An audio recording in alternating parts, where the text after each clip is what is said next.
আচ্ছা আমি বলতেছি 5টা মিনিট সময়টা দিতে এখন কতক্ষণ সময় আছে ভাই হয়েছেটা কি বলেন তো? মানে ওর রুটিন দেখা মিস্টেক হয়েছে ওকে আধা ঘন্টা যতটুকু সময় আছে ওই সময়টা দিত পরীক্ষাটা দিতে পরীক্ষা দিতে পারবে তাহলে ওকে কেন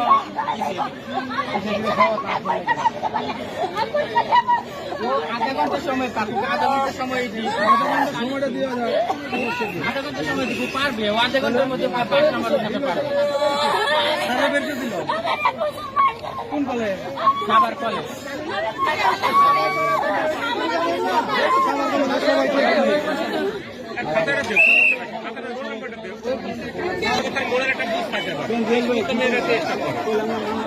এটা ঠিক না, এটা ঠিক হয় না, এটা আসলে একটা যুক্তি না। সময় আছে আপনারা